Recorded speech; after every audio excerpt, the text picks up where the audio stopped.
Et Bassi, c'est comment? Fatigué? Non. Enfin? Toujours. C'est bien. Donc, nous avons encore la grâce d'être réunis par la manifestation de la grâce d'unité. Toujours un encouragement. Mais là, on a remarqué que pour cette église de maison, nous avons reçu beaucoup d'avertissements. Mais les avertissements, ils sont bons. Les avertissements, c'est pour nous faire grandir spirituellement. Les avertissements, c'est pour nous encourager. On va prendre un exemple. Le combat spirituel, le chemin spirituel, la vie spirituelle, des fois on peut s'imaginer que c'est éloigné de nous. Mais nous le vivons, là même quand nous sommes réunis. On reçoit les messages, le temps de les absorber, le temps d'y méditer, le corps aussi subit. L'âme subit, l'esprit subit premièrement, nous savons. Et on peut remarquer qu'au bout de la journée, il y a la fatigue. Hein. Quand les messages arrivent, la puissance des messages, mais c'est pour ça aussi qu'on a le challenge pour travailler le corps. Ouais. Même si on peut rester debout longtemps, le verbe fortifie.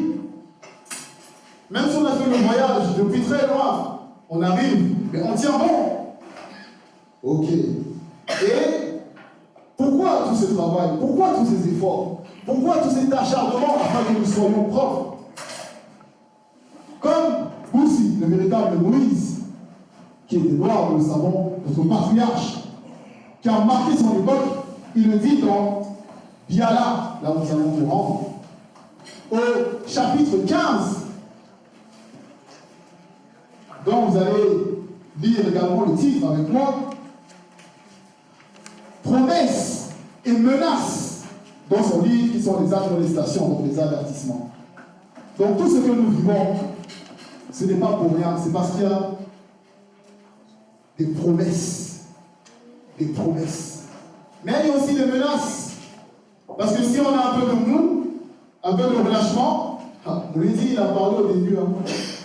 Le démon, quand il a fait la description là, moi j'ai dit, il dit, chauve-souris, quoi encore? Miroir, tout ça. Et tout ça derrière, imaginez alors les démons qui sont là, ils nous guettent, ils nous observent, hein. C'est pas fini. C'est pas fini. Donc il y a la promesse. Et la promesse, c'est par rapport à l'alliance. Et dans cette alliance, c'est l'alliance avec les lois. Les recommandations du verbe de Loba. C'est pour ça qu'on va d'abord lire dans Bialaba Mouina, chapitre 30, verset 6, où il est dit: toutes les promesses du verbe de Loba sont dignes de confiance. Point. Son verbe est un bouclier pour qui lui demande protection. Donc quand on se réunit, c'est pour grandir spirituellement. Quand on se réunit, c'est pour entrer davantage dans cette protection du verbe d'unité. Donc, et c'est pour ça que on revient au chapitre 15 de Biala, où Boussi dit: les commandements que je, avec J majuscule, donc l'être suprême, parce que nous savons la condition que Boussi, notre patriarche, avait à cette époque, vous communiquent aujourd'hui, ne sont pas difficiles à comprendre, entre parenthèses, à pénétrer, ni hors d'atteinte pour vous, entre parenthèses, vos esprits. Donc nous savons que tout ce qu'on reçoit là, c'est l'entraînement. C'est comme des professionnels. D'autres, ils se lèvent le matin, ils s'entraînent, mais c'est pour se préparer à aller jouer au foot, jouer au basket, faire toutes leurs activités, mais pour être professionnels. Donc ils sont réglés. Même la conscience de leur corps s'entraîne dans la résistance. Et c'est dans cette promesse également que le Verbe nous amène à entrer pour résister aux attaques de la fatigue, de l'assouplissement, du sommeil. Donc on tient bon. Parce que ça doit d'abord pénétrer notre esprit, la conscience de notre esprit. Donc nous devons être éveiller. Comment dire, on doit là les peigner. Éveiller. Parce que c'est l'esprit qui va transmettre, diffuser cette énergie pour nous maintenir afin que nous ne puissions pas nous affaiblir. Parce que c'est la loi spirituelle qui est gravée dans l'esprit. Donc prenons garde, frères et sœurs. Prenons garde. Parce que derrière, n'oublions pas qu'il y a la menace. Il y a la menace. Verset, on va passer au verset 2, où il est dit: ils ne sont pas, les commandements, ils ne sont pas dans le non visible pour qu'on dise 2 points. Qui montera spirituellement dans le grand ordre des choses, entre parenthèses, au-delà de la haute fréquence, pour aller nous les chercher et nous les communiquer, afin que nous puissions les mettre en pratique. Vous voyez? Bousse lui pose la question, parce qu'il sait, lui-même il est le représentant, il est le garant de la loi, et il parle au peuple à son époque, car lui, il a sorti ce peuple-là de la domination du démon, serpent, dragon, marin, cette domination occulte, et il leur dit: mais je suis devant vous, comme notre Moïse dit, il est là en notre présence, et il nous dit: mais ce que je vous communique, vous n'avez pas besoin d'aller dans les hautes fréquences du grand ordre des choses, faire des voyages, pour pouvoir mettre cela en pratique. Ça veut dire que c'est à notre portée. C'est à notre portée. C'est tout près, et on va le voir même par la suite. Parce que quand on parle du grand ordre des choses, mais qui? Le grand ordre des choses, on va se poser la question, c'est quoi? Quand on a entendu pour la première fois le message, le grand ordre des choses, tu dis, mais c'est effrayant. C'est-à-dire que c'est l'ordre, la discipline. L'ordre, la discipline. Et les lois, bon, on ne va pas dire dépouillées, mais comme je disais, elles sont venues à nous. Notre Mouledi, il s'est dépouillé. Nous sommes conscients de ça. Pour nous amener cette haute fréquence-là, la connaissance interdite, il est venu à notre niveau pour nous donner la nourriture, pour nous faire grandir. Oh, grandis. Il nous accompagne, il nous soutient. Donc on n'a pas besoin.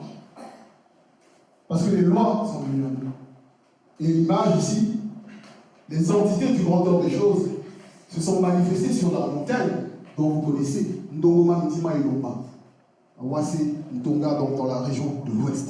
Pour apporter ces lois-là à Boussi, pour donner au peuple. Et on va demander encore quoi? Qu'est-ce qu'on va encore chercher?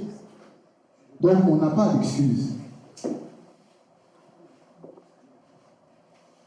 On poursuit au verset 3 où il est dit: ils, dont toujours les commandements, ne sont pas non plus au-delà de l'océan pour qu'on dise 2 points. Qui traversera l'océan pour aller nous les chercher et nous les communiquer afin que nous puissions les mettre en pratique? Point d'interrogation. Donc là, il y a maintenant une autre fréquence plus basse au niveau de l'océan. Quand on observe l'océan, on voit l'immensité de l'océan. Beaucoup, quand on était jeunes, on pouvait regarder, être face à l'océan et regarder et se dire: mais qu'est-ce qu'il y a de l'autre bout de l'océan? C'est comme impossible à atteindre. On sait même qu'il y a des personnes qui vont chercher une belle vie en Europe pour traverser l'océan, d'autres c'est le désert, d'autres vont faire des voyages, tout ça pour pouvoir avoir une belle vie, une meilleure vie selon eux. Mais ici, Boussi nous dit, ce n'est pas au-delà de l'océan. Donc on n'a pas besoin de s'imaginer traverser, de faire de longues distances. À l'époque, ils pouvaient faire des voyages en faisant de la technologie, etc. Mais nous, même à notre époque, le verbe permet que nous puissions avoir Internet. Internet. Tu mets tu entends ce bout-là. Tu télécharges. Direct, tu gardes. Donc il y a Internet.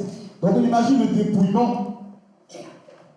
Il y a Internet, mais maintenant on lui dit permet qu'il puisse avoir si la bergerie. Du lundi jusqu'à dimanche, en boucle, le cercle, parce que c'est la continuité, ça ne s'arrête pas. Donc, c'est toujours là.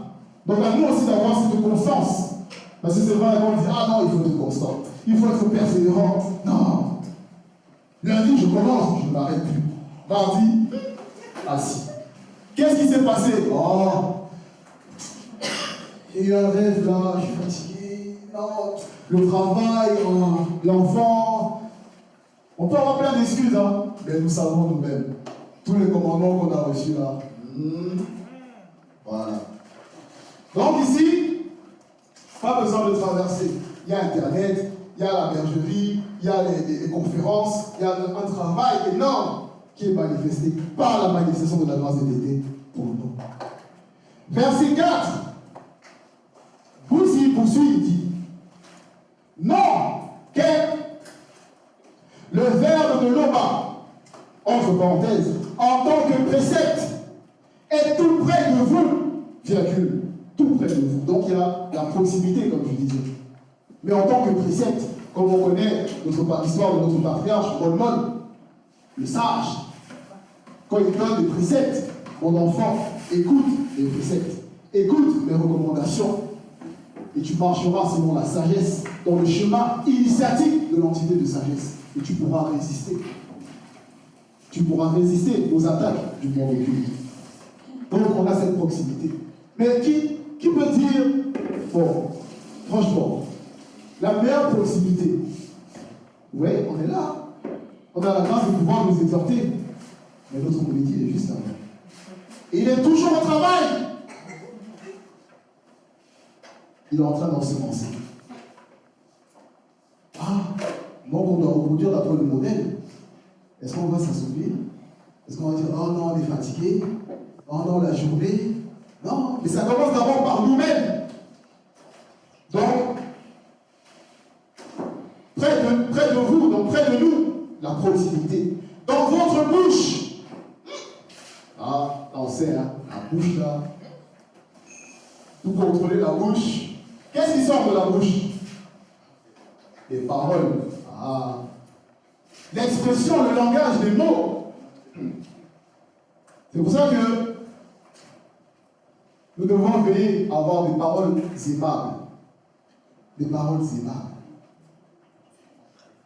On va lire dans Bernard Mounia, chapitre 21, verset 23.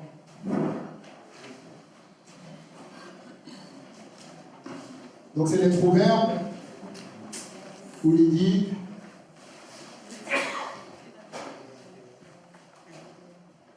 chapitre 21, verset 23.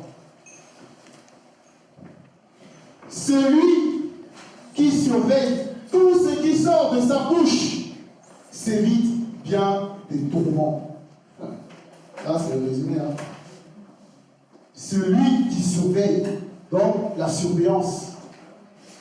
Tu discutes avec un frère, une soeur, ou tu as un peu des habitudes d'avoir une conscience qui n'est pas assez sanctifiée, et un mot est sorti blanc. Et là, ça te fait bizarre. Vous voyez? Donc on va veiller à nos paroles. À nos paroles. On peut le voir encore également dans Deutéronome 15, 23. Chapitre 15, 23. Verset 23. Il est agréable de savoir bien répondre. Quel plaisir de dire la parole juste au moment voulu. Donc, dans nos paroles, dans nos échanges, on doit avoir cette conscience-là d'avoir le bon timing. Des fois, on peut rencontrer, discuter avec un frère, on entend quelque chose, ça va pas directement, on veut réagir. Mais on doit savoir se contenir pour attendre le bon moment. La bonne porte pour pouvoir bien toucher le frère ou la soeur si on a besoin de le reprendre selon le terme. Donc, c'est pour ça que là, je vais pas lire le verset pour passer un peu trop long, mais dans Pierre Mouillard, on le connaît, chapitre 8, verset 13, par rapport à la crainte du respect qui est due à Dédé, par rapport à l'entité de sagesse, qui a horreur de tout ce qui est de l'arrogance, de l'orgueil, mais ici, de la bouche perverse, elle en a horreur. Donc nous également, nous devons en avoir horreur de cette perversité dans le langage. Il ne faut pas que ça se manifeste. On poursuit au verset 4 du chapitre de Galates 15. dans votre cœur, entre parenthèses, la conscience du cœur est dans votre esprit. Vous voyez? Voilà. C'est toujours l'esprit. Mais là, ici, il y a la conscience du cœur. Parce que cette conscience du cœur, là, comme on connaît, hein, on fait du sport. Là, l'exemple du challenge, là, moi, je beaucoup. Parce que là, avec le challenge, moi, je vous dis, hein, témoignage. J'aurais pas pu rester debout aussi longtemps. Là, le corps, moi-même, je suis étonné. Parce que c'est le verbe qui manifeste l'énergie. Mais le cœur, il a sa conscience, de même qu'on sait que le muscle, quand on s'exerce et on s'habitue, mais il y a une conscience qui se manifeste. Et on a des réflexes, comme on peut le voir avec les entraînements. Quand les exercices se manifestent, on a plus de facilité à le faire. C'est la même chose avec l'éducation de la conscience de votre cœur. Par rapport aux situations qu'on peut vivre, nous devons savoir nettoyer, laisser le verbe nettoyer cette conscience pour y mettre la conscience selon le verbe. Donc, et on a précisé et dans votre esprit. C'est pour ça qu'on va lire dans la Parole chapitre 13 au verset 3. Chapitre 13, verset 3.